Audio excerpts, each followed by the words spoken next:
Et yo l'équipe, comment ça va? Ça y est, c'est le débrief du coup de cette première course sprint et on a eu vraiment des surprises assez intéressantes si je peux dire. On va tout de suite commencer avec le malheureux de cette course, c'est Marco Bezzecchi. Marco Bezzecchi qui était favori clairement à la victoire. Et malheureusement, il a chuté. Alors, il a chuté en perdant l'avant, tout comme durant la session des qualifs. Du coup, à mon avis, il est parti peut-être trop fort et il a peut-être surpiloté dans les premiers tours.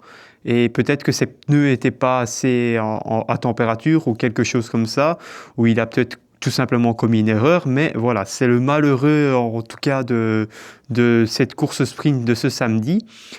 C'est bien dommage parce qu'on a eu une très très bonne surprise au niveau des Aprilia. On savait qu'Aprilia était fort, mais là, les gars, dans le classement, on a déjà 3 Aprilia. Alors, ces Aprilia, je vais vous dire pardon, tout de suite, c'est qui? C'est Raúl Fernandez qui se trouve en 3e position, suivi de Ai Ogura 4e et Jorge Martin 5e. Donc, déjà, très très belle prestation pour le retour de Jorge Martin. C'est vraiment très bien pour lui de faire un top 5 directement comme ça. Voilà, chapeau, Martin a prouvé qu'il était là, il a pu se battre. En fin de course, il avait un petit peu plus du mal, je pense, mais il a pu se battre tout au long de cette course sprint. À voir avec la course longue demain, qu'est-ce que ça va donner. Et alors, très belle performance de Raúl Fernandez qui, en plus, est passé par la Q1 avant d'arriver en Q2. Donc voilà, et Ai Ogura aussi, qui est pas mal, qui se trouve 4e. Donc très très bien pour Aprilia. On va tout de suite passer à la suite du classement pour les pilotes qui sont un petit peu dans le top 10. Alors on a Brad Binder, les gars, qui a été 6e. C'est très bien parce qu'on sait bien que c'est une KTM qui a gagné la course. Donc on a 2 KTM dans le top 10. Très bien pour Brad Binder. Voilà, il a fait plus ou moins les mêmes performances que durant les essais. Donc c'est très très très bien pour lui. Alors on a ensuite Fabio Di Giannantonio, John Mir, pardon, c'est Fabio et juste après, 7e. Écoutez, une Honda dans le top 10, c'est magnifique. Voilà, Honda est là. J'aurais préféré quand même un petit peu plus de Honda. Je pensais que ça allait être un petit peu mieux, mais bon, voilà, il y a quand même une machine dans le top 10, voilà, c'est la première course sprint, on va pas non plus crier au scandale, mais c'est déjà bien. Ensuite, on a Fabio Di Giannantonio, c'est bien dommage parce qu'il a été gêné par Alex Marquez. Je comprends pas d'ailleurs pourquoi. On va tout de suite parler de ça parce que voilà, le sujet de la vidéo, c'est la sanction qu'il y a eu sur Marc Marquez. Moi, j'aurais pu trouver, je vais dire, plus justificatif de sanctionner Alex Marquez parce qu'il a vraiment gêné Fabio Di Giannantonio, il a vraiment coupé sur sa trajectoire, il a vraiment poussé vers l'extérieur et ça a gâché la course de Fabio Di Giannantonio et il n'a pas été sanctionné. Donc je trouve ça un petit peu quand même bizarre. Je suis un peu triste pour Fabio Di Giannantonio parce qu'il avait fait de très bonnes qualifs. Il était rapide, donc c'est un petit peu dommage pour lui d'avoir loupé sa course avec un geste peut-être pas voulu d'Alex Marquez non plus, parce que lui aussi a également été gêné. Mais voilà, tant pis, dommage pour lui. Alors ensuite, 9e, on a Francesco Bagnaia. Alors on va dire c'est quand même bien parce que voilà, on pensait déjà, il partait 14e, je crois, sur la grille de départ au 13e, quelque chose comme ça. C'est bien pour lui parce que voilà, il a pu prouver que il n'allait pas faire comme en 2025, même commencer 10e ou 15e et redescendre 20e ou pas avoir de rythme du tout. Là, il a montré qu'il pouvait remonter tout doucement. Et je pense que si, admettons, ça aurait été le cas d'une course longue, il aurait très bien pu aller rechercher sans doute le top 5, je pense. Donc voilà, au moins on a retrouvé un petit peu de Pecco, mais c'est pas encore tout ça. C'était peut-être sûrement ses réglages aussi. Il a peut-être fait une erreur parce qu'il ne faut pas oublier que durant les essais à Buriram, il était quand même assez bien. Donc moi, je vois pas. Pour moi, je vois un choix de réglage ou alors un choix de pneumatique incorrect de sa part. Mais voilà, durant le reste de la course, il a pu quand même lutter entre guillemets et il a pu quand même remonter des positions. Donc c'est pas non plus encore la grande catastrophe. On verra si durant la course de demain, s'il va se reprendre en main, encore mieux et remonter plus de positions ou tout simplement faire un meilleur départ. Alors le 10e, en fait, il y a 2 Honda dans le top 10, c'est Luca Marini. Donc c'est très très bien de la part de Honda d'avoir 2 pilotes dans le top 10. Leurs 2 pilotes officiels sont dans le top 10. On n'a pas de Johann Zarco malheureusement dans le top 10, on aurait préféré. Mais voilà, c'est très bien. Luca Marini, top 10. Voilà, encore une fois, hein, on ne va pas se répéter, mais Honda qui est en train de gravir les échelons, qui met 2 pilotes dans le top 10. Donc, c'est magnifique tout simplement. Alors maintenant, on va passer aux 2 premiers. Et là, on n'a plus besoin de regarder le classement parce qu'on sait c'est qui. C'est Pedro Acosta et Marc Marquez. Pedro Acosta a gagné la course et Marc Marquez a donc suivi 2e. Alors vraiment 2 virages avant la fin, le classement était inversé. Pourquoi? Parce que Marc Marquez a eu une pénalité durant un dépassement qu'il a effectué sur Pedro Acosta, qui a gêné Pedro Acosta. Apparemment, est-ce qu'il fallait vraiment mettre une pénalité? Voilà, c'est un petit peu compliqué parce qu'au début, il disait qu'il avait touché Pedro Acosta, mais c'est faux parce que même Davide Tardozzi déclare qu'il n'a pas touché Pedro Acosta. Mais on peut voir, et clairement, quand on regarde le ralenti du dépassement, on voit Marquez qui tourne légèrement sa tête vers Acosta et qui pousse vraiment sa trajectoire vers l'extérieur. Alors moi, pour moi, ce serait plutôt un fait de course. Hein. Vous savez, ça reste du MotoGP. Les gens, ils ont le droit quand même de se défendre, de se battre, entre guillemets. Tant qu'il lui a pas rentré dedans, ben oui, il le gêne un peu, il l'apporte vers l'extérieur. Ça se faisait à l'époque sans aucun problème, c'était jamais sanctionné. Je vois pas pourquoi on sanctionne ça. Pour moi, c'est un fait de course. Il n'y a pas besoin d'avoir sanction. Donc, c'est quand même Marc Marquez qui aurait dû gagner la course. Hein. Je suis pas du tout ni pro Acosta, ni pro Marquez, ni pro quoi que ce soit. Moi, j'essaye d'avoir un avis neutre et tranchant.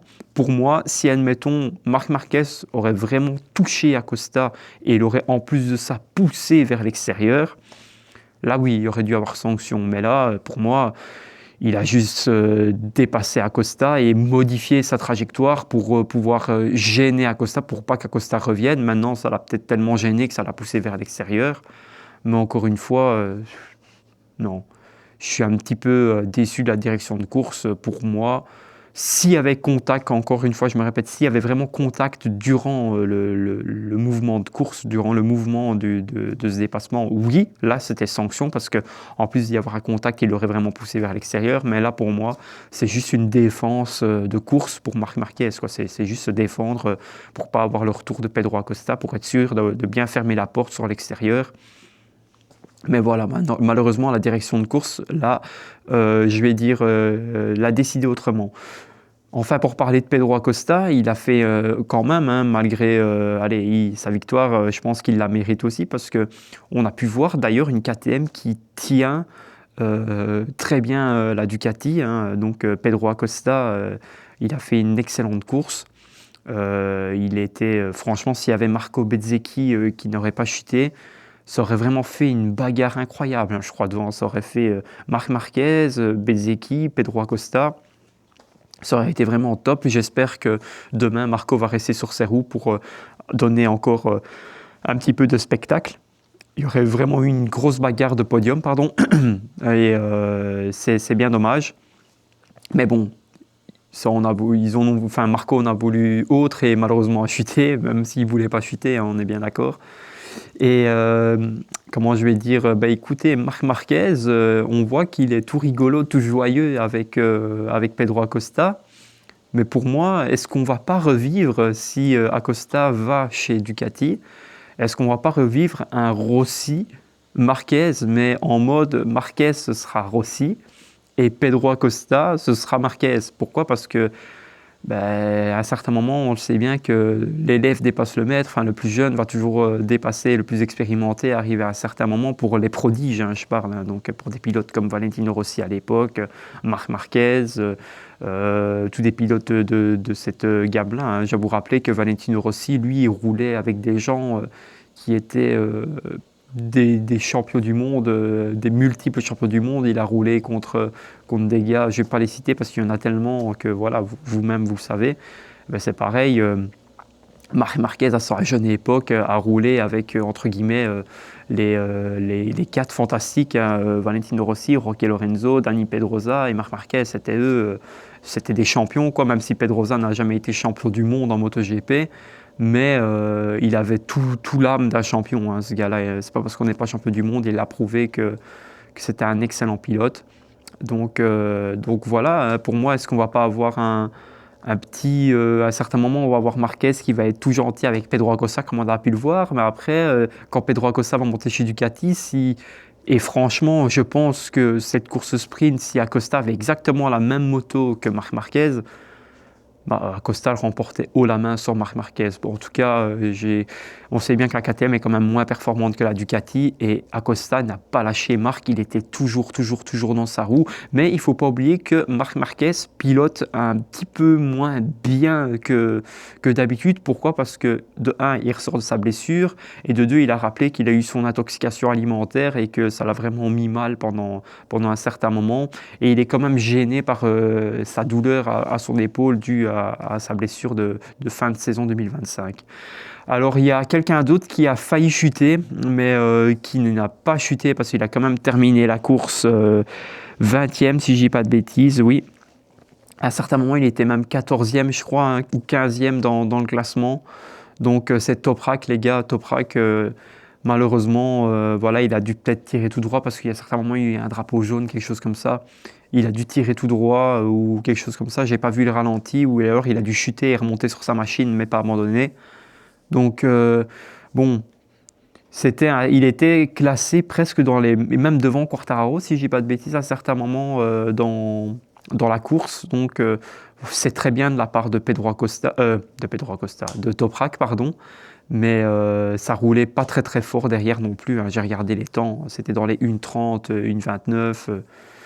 Donc quand je dis 1,29, c'est 1,29 800, 1,29 700. C'était pas sous la minute 29 comme devant. Donc voilà, hein. En tout cas, j'espère que demain, on va voir sur la course longue qu'est-ce que ça va donner pour Toprak. Est-ce qu'il va prendre plus de confiance? Est-ce que ça va aller mieux? J'espère pour lui. Il a montré ici en course sprint que ben, il a eu un petit bond, je vais dire, par rapport à ses essais d'habitude qui étaient catastrophiques. Donc voilà, on verra ce que ça va donner. Et du coup, ben, c'était tout, je pense, pour le résumé de cette course sprint. On se retrouvera demain, du coup, pour le résumé de la course officielle. N'hésitez pas à débattre dans les commentaires par rapport à la sanction sur Marc Marquez. Qu'en pensez-vous? Est-ce que oui ou non, il faut aller le sanctionner? Si oui, pourquoi? Sinon, pourquoi? Donc voilà. Les gars, ciao, ciao, à la prochaine. Je vous dis à demain et passez une bonne journée. Ciao, ciao.